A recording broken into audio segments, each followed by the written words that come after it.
Sightseeing Sally has a spa day, and Wandering Jimmy puts out a video. This and more.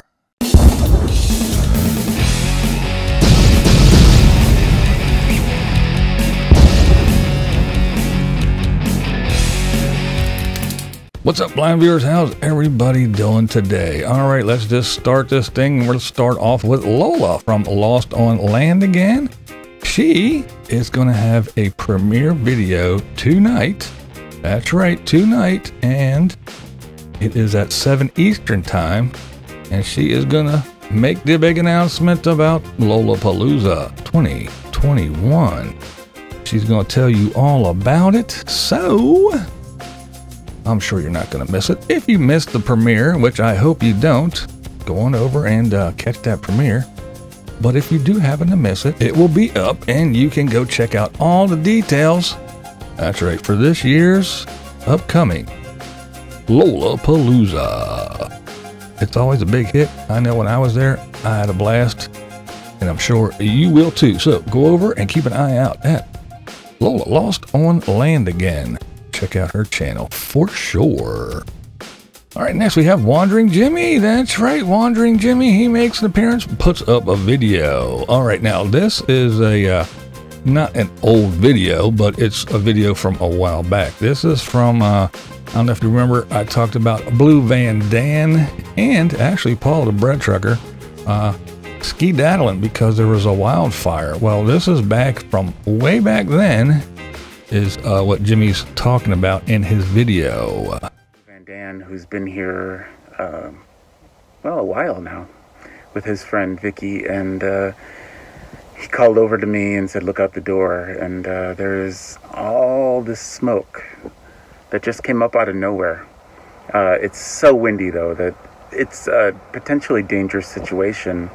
We're under a red flag warning, which means high probability of fire, and the winds are gusting, I don't know, it's been windy here for at least a week. I mean, it's always kind of windy here, I think, in the spring.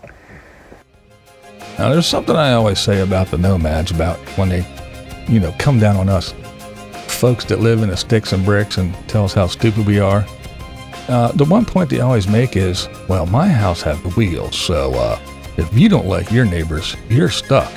However, if we don't like our neighbors, we can just leave. And I always complain because I always say, yeah, you always say that, but you never actually leave, do you?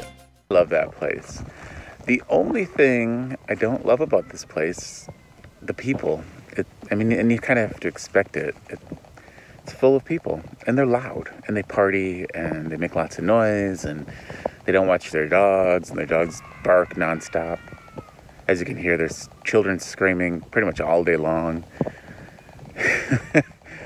Yeah, other than that, it's perfect. So there, you see what I mean? I mean, they always tell us that they can leave, and they tout that as one of the big things that is awesome about being a nomad.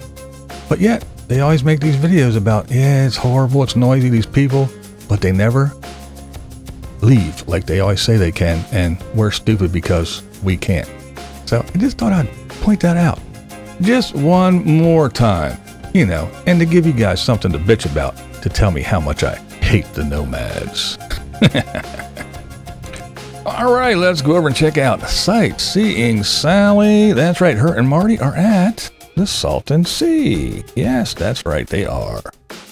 Now, she takes us all around the Salton Sea, and she goes into some little buildings, not a lot, but there's this one with these really, I don't know, to me, it's kind of creepy, some creepy birdhouses.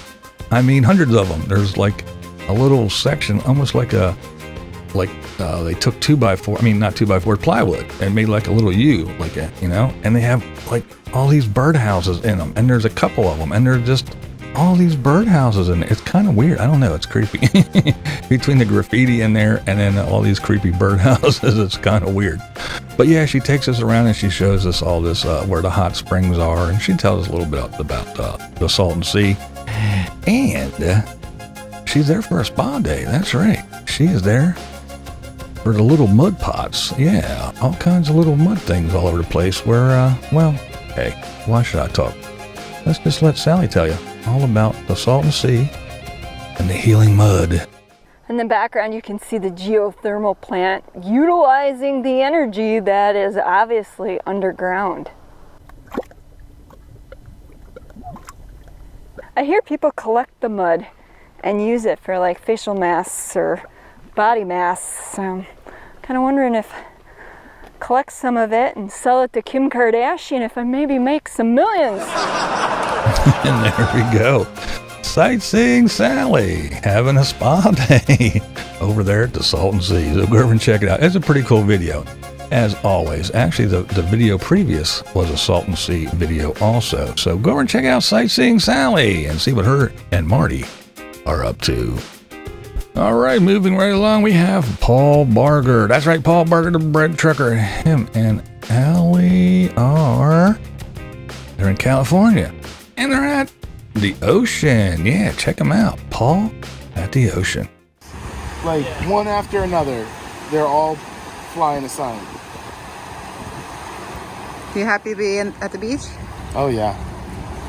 Yep. Doesn't your skin feel so nice and moisturized? Mm-hmm. Yep. Oh no, I'm not convinced. I'm not convinced that Paul feels moisturized. But this is a cool video. What the deal is they are actually going to Tiny Fest. Now, that's a tiny homes thing. So yes, they are on their way to Tiny Fest. But on their way, they stop and they have some fun. And they're doing some axe throwing. And Paul even gets to ride a one wheel.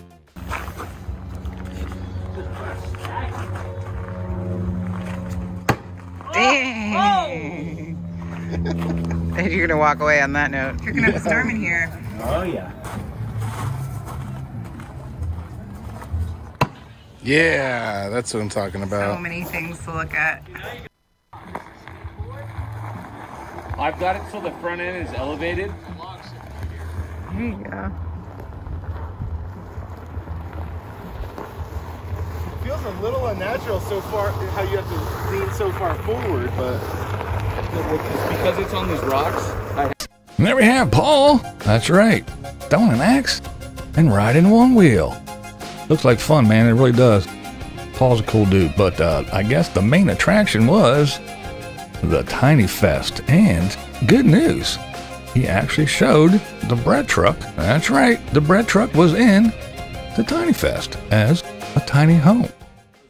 on exhibit. It was the first tiny house show that I've ever put it in, and it went great. This is the best condition the bread truck has ever been in its entire life with me. So it was actually ready for this show, and people loved it. A lot of people said it was their favorite tiny house out of the entire show. So we are actually getting ready to go. The fairgrounds Tiny Fest is actually breaking down. Everybody's packing up everything and putting it away. We have a crane. There you go, Paul and the bread truck in Tiny Fest. People seem to like that thing. Yeah, good for Paul. So go over and check out Paul Barger. That's right. Go check out his channel and see his nice little adventure from the ocean to axe throwing and riding the one wheel on his way to Tiny Fest, where he entered the bread truck and came out with good results. Alrighty. All right, that's gonna do it for this one. Quick little wrap up of what's been going on. Don't forget to go over and check out Lola tonight, 7 Eastern, for her update on what's going on for Lolapalooza 2021. And tomorrow, that's right, mañana, Thirsty Thursday, where I will be joined by Paula from Van Vita Travels. We're going to hang out and do Thirsty Thursday together. I think it's going to be a blast, so make sure you tune in for that one. All right, gang, I'm going to get on out of here. Thanks for hanging out with me today. And as always, This is BlindViews, and that's the way I see it. What we do here is go back.